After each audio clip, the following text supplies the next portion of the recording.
At the end of your 5-course ESOL endorsement, you will take a class called TESOL Methods. That class offers an overview of basic principles, practices, and methods that provide a broad foundation for educating English language learners. This mini-lecture previews what you will learn on the first day of that class, the framework that all views on teaching and learning have in common. There's an underlying approach, a guiding method, and a series of techniques. It is important that all teachers be familiar with these 3 terms, but what do they mean? The first one we'll look at is approach. Synonyms for the word approach are theory, model, or research paradigm. An approach is a general philosophy about how learners learn, and thus how teachers should teach. You may have heard of B.F. Skinner's behavioral theory of learning, also called behaviorism, or perhaps you've heard of the cognitive approach to learning. An approach is a huge category that contains many sub-ideas.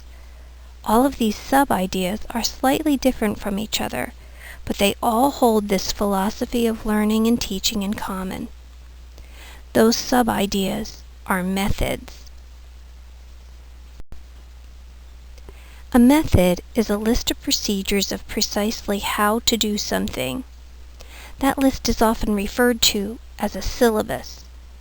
Some methods provide their own second language acquisition theory, while others are aligned to one that already exists separately. The audio-linguistic method, or ALM, is an English as a second language teaching method that is part of the behavioral theory of learning.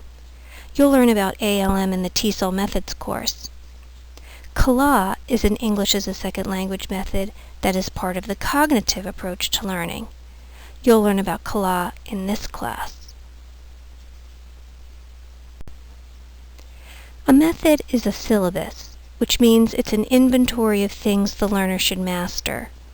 This inventory is sometimes presented in a recommended sequence because of the influence of second language acquisition research.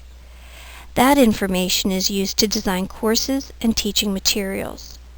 For example, most methods include statements about how the language should be presented, the sequencing or presentation of the language, and the amount of focus on the various language skills. This is usually based on complexity and usefulness. And finally, descriptions of specific learning activities.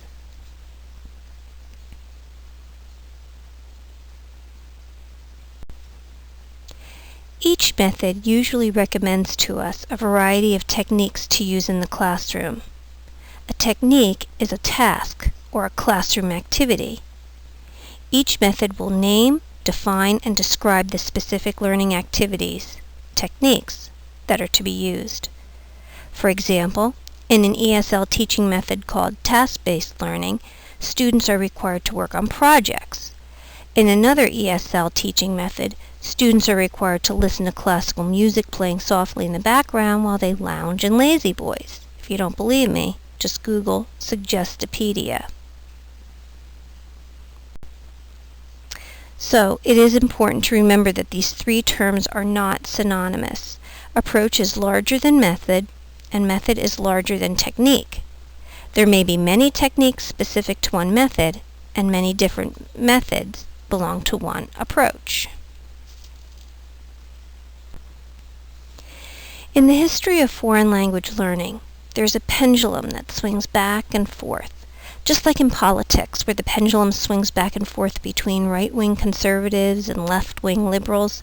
The pendulum swings back and forth between what we teachers should focus on when we teach foreign languages. We swing back and forth between accuracy and fluency. Accuracy is the quality of language. How perfect is the language that learners produce? Fluency is the quantity of language, how much language a learner produces. This question is often a source of debate. Which foreign language student is better? The one who talks and writes a lot but makes lots of mistakes? Or the one who finally says one perfect sentence after you wait and wait and wait for it. In the early to mid-20th century, a psychologist named B.F. Skinner developed a theory of learning, an approach that centered on the idea that humans learn through mimicry and memorization.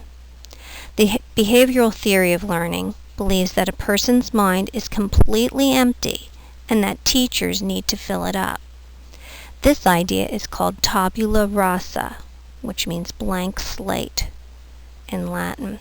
According to behaviorists, language learning requires people to hear the language first. This is the stimulus. Then those hearers or learners respond by repeating what they have heard. That's the response. And finally, those hearers or learners get feedback about their output. That's the reinforcement. Here's an example. A mother shows a baby a ball, and she says, "Ball." The baby says, "Ball," and the mother gets excited and exclaims, "He said ball." That's your positive reinforcement. Another outcome might be that the baby says boo, and the mother corrects the baby, and they participate in a kind of tennis match. Ball, boo, ball, boo, ball, ba, ball, ball. Thus the mimicry. ESL lessons based in the behavioral theory also involve a lot of mimicry, lots of error correction, memorization of set dialogues. Remember, no creativity allowed because of tabula rasa. And language modalities are sequenced. In other words, the method tells us how to follow, or tells us to follow nature. First you listen, then you speak, then you learn how to read, then you learn how to write. Cognitive approaches to foreign and second language learning developed in the late 20th century as a reaction to the behavioral approaches like ALM, because the goal of perfection that the behavioral approaches aspired to was viewed as unrealistic. Students will make errors. A very famous and important second language acquisition researcher we'll learn about in this class, named Stephen Krashen, tells us that errors are to be expected and used constructively in the learning process.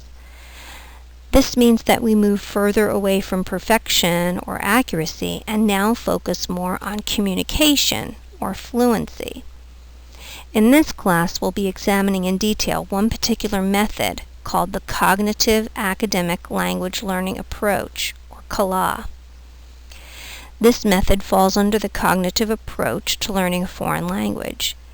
And the three techniques that must be incorporated into a CALA class are teaching students content information, teaching students relevant academic English skills, and teaching students learning strategies, which are sort of like study skills.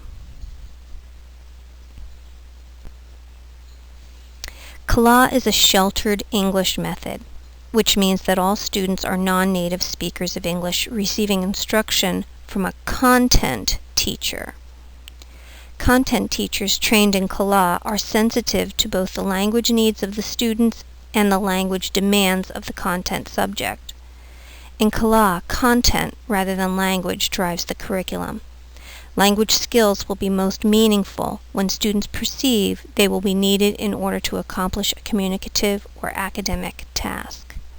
You will be a sheltered English teacher when you graduate with your ESOL endorsement.